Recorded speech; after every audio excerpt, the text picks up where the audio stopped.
Letare Jerusalem gaudete quim tristitia fuistis. Alegra-te, Jerusalém, entregai-vos à alegria, vós que estivestes na tristeza. Reverendas irmãs, amados irmãos, podeis vos sentar? Chegamos hoje, por graça de Deus, ao domingo letare. Esta palavra, letare, dá como que o tom da Santa Missa de hoje. Letare, alegrai-vos. Neste domingo, propriamente, a Igreja quer infundir, colocar nos nossos corações sentimentos de uma verdadeira alegria cristã. Mas quais as razões da Santa Igreja para tanta alegria? De modo muito claro, vemos que a liturgia se reveste de um ar alegre. Primeiramente, o padre troca as vestes roxas, o violáceo, pelo rosa. O roxo é uma cor de penitência, e no domingo letare, essa penitência é como que mitigada, diminuída, dá lugar ao rosa, que simboliza então uma cor mais alegre. Os nossos altares são novamente ornados, enfeitados com as flores. Portanto, a Igreja neste domingo está revestida de alegria. Qual a razão dessa alegria no dia de hoje? A alegria da Santa Igreja no domingo letare se dá por duas razões. A primeira das razões pela qual a Igreja se alegra é em virtude do fato de que já estamos bem avançados na Quaresma. Já se foi mais da metade do tempo da Quaresma e estamos, portanto, cada vez mais próximos da festa da Páscoa, a maior e mais importante das festas do ano litúrgico, na qual celebramos a vitória de nosso Senhor sobre o pecado e a morte. Portanto, a primeira razão da alegria da Igreja no dia de hoje é a proximidade da festa da Páscoa. Mas há também uma segunda razão pela qual a Igreja se alegra. No dia de hoje, a Igreja se alegra pela penitência que cada um dos seus filhos está realizando nesta Quaresma. Portanto, a nossa penitência, a nossa mortificação é uma razão de alegria para a Santa Igreja. Isso impõe também da nossa parte um exame de consciência. Como temos vivido essa Quaresma? Temos realmente aproveitado a Quaresma para fazer penitência, mortificação? Temos sido fiéis ao nosso propósito de penitência quaresmal? Hoje é necessário que façamos esse exame de consciência. Se temos feito bem a nossa penitência, este domingo é para nós um domingo realmente alegre. A proximidade da Páscoa é para nós verdadeiramente uma alegria.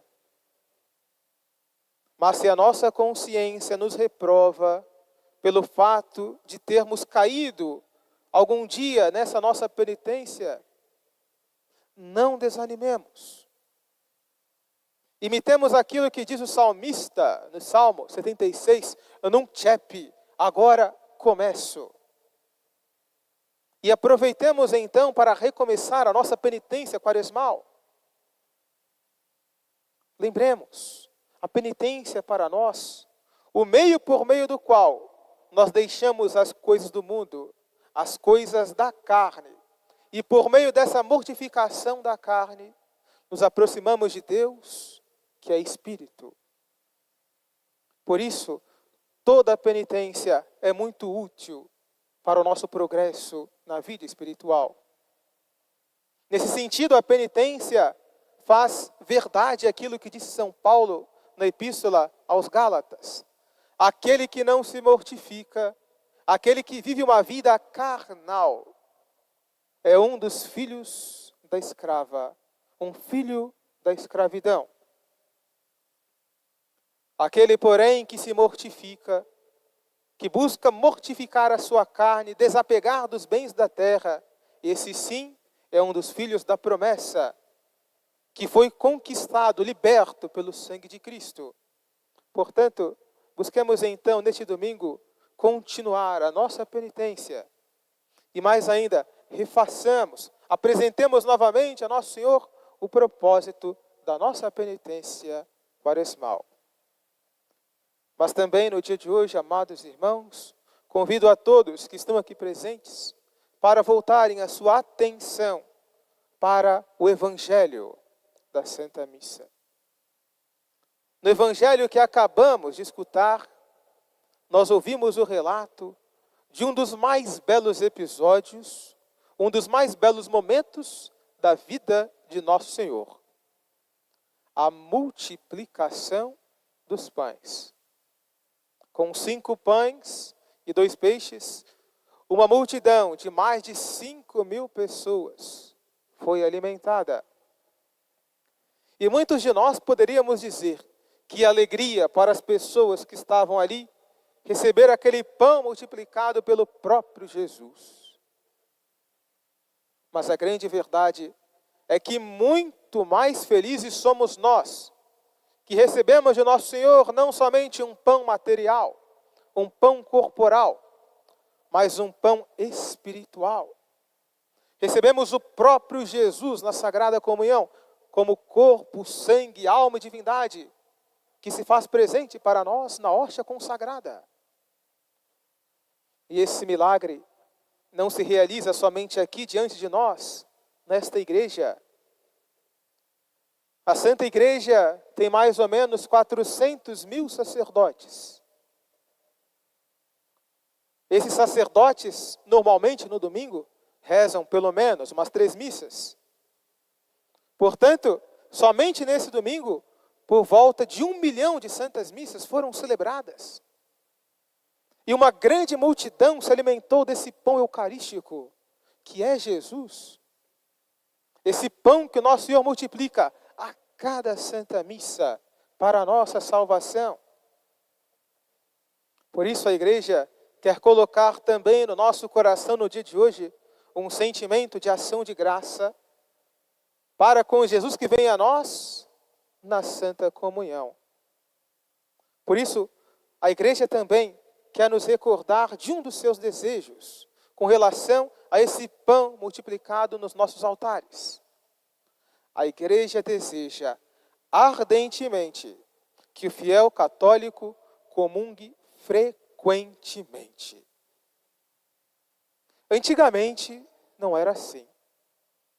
Muitas almas se contentavam somente com uma confissão e uma comunhão anual. Raramente os confessores permitiam a confissão mensal. Tudo mudou com o Papa São Pio X. Por meio do decreto Sacra Tridentina Sínodos, de 1907, o Papa pediu aos fiéis católicos a comunhão frequente, se possível diária. Disse então o Papa São Pio X: Jesus Cristo e a Igreja desejam que todos os fiéis cristãos se aproximem diariamente do sagrado banquete, principalmente para que, unidos com Deus por meio dos sacramentos, ganhem forças para refrear as paixões, se purifiquem das culpas leves cotidianas e impeçam os pecados graves. Aqui está exposta a fragilidade humana.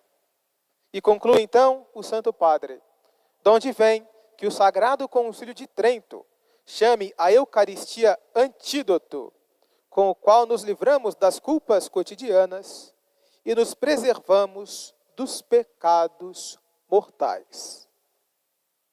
Diante dessa leitura, dessas palavras do Santo Padre, vemos que a Sagrada Comunhão é um remédio para as nossas almas.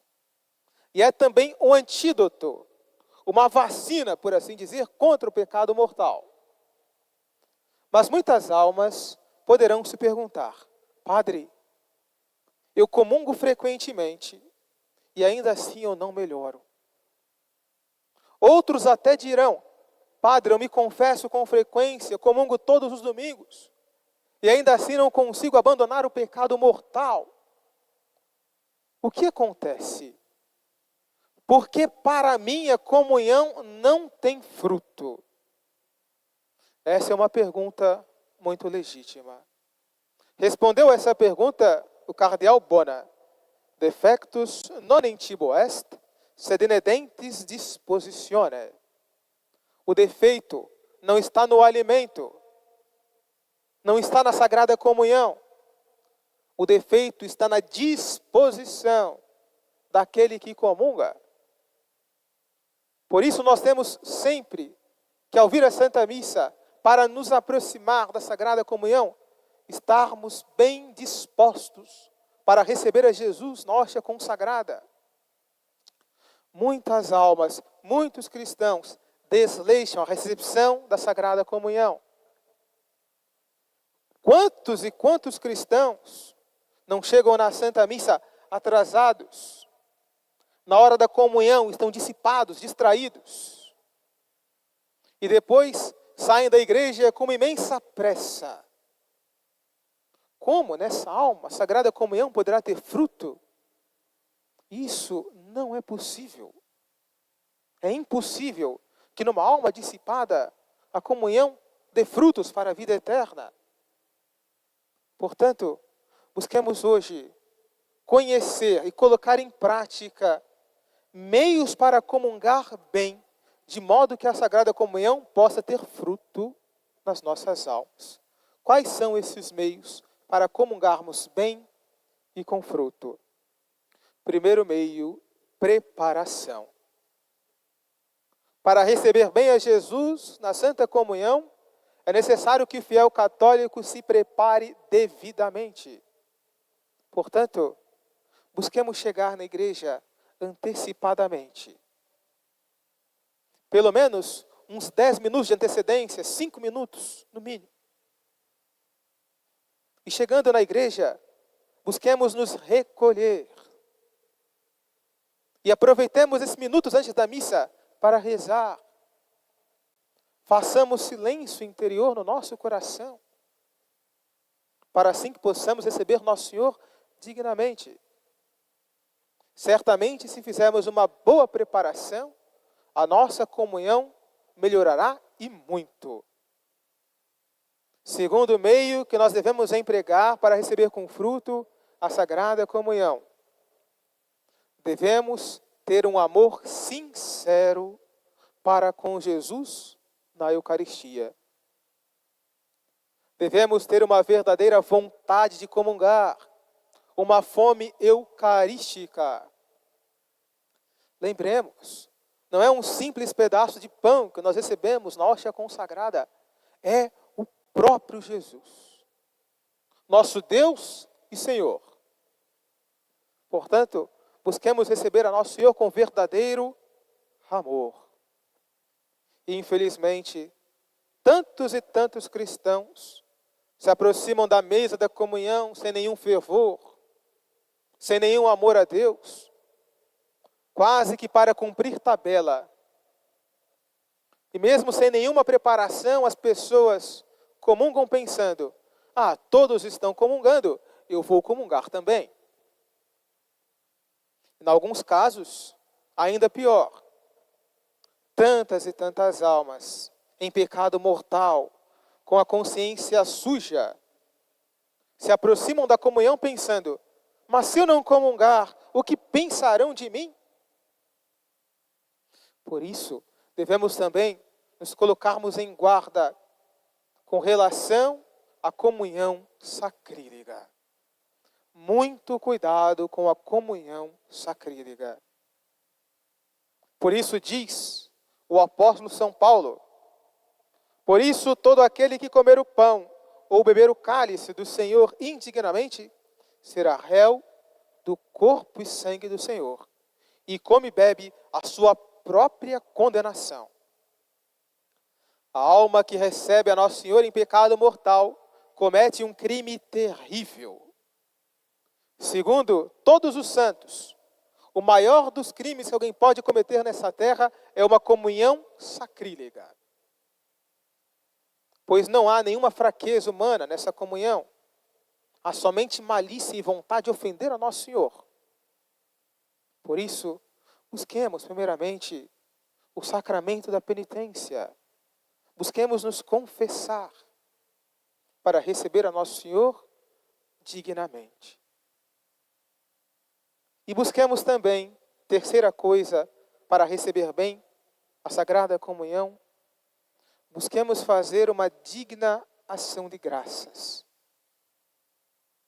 Diante de uma graça tão grande, eu não posso comungar e pensar em outra coisa, sair correndo da igreja. Não. Que eu me recolha um momento para agradecer a Jesus a visita que fez às nossas almas. E lembremos, após a comunhão, nós estamos com Deus em nossas almas. Portanto, após a comunhão, temos a possibilidade de conversar com Jesus com facilidade e proximidade. É muito bom chegarmos na igreja e fazermos a Deus os nossos pedidos. Mas é melhor ainda pedir após a comunhão. Jesus não estará simplesmente no sacrário, estará em nossas almas. Por isso aproveitemos a comunhão para agradecer a Jesus a visita que nos fez. E aproveitemos também para apresentar a Nosso Senhor as nossas dificuldades, fazer a Ele também os nossos pedidos, para que assim Ele possa nos atender com mais facilidade. Certamente, amados irmãos, nós não somos dignos de receber a Jesus na Sagrada Comunhão. Não somos dignos também de progredir na vida espiritual.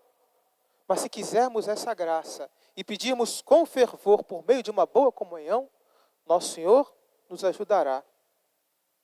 Peçamos também a Nossa Senhora, a nossa Mãe e Rainha, ela que após a ascensão de Jesus assistia com piedade e devoção à Santa Missa, que comungava frequentemente, peçamos a ela a graça de fazer sempre melhor a nossa comunhão, para que assim a comunhão tenha verdadeiramente a possibilidade de nos transformar, para que assim a comunhão nos dê fruto para a vida eterna.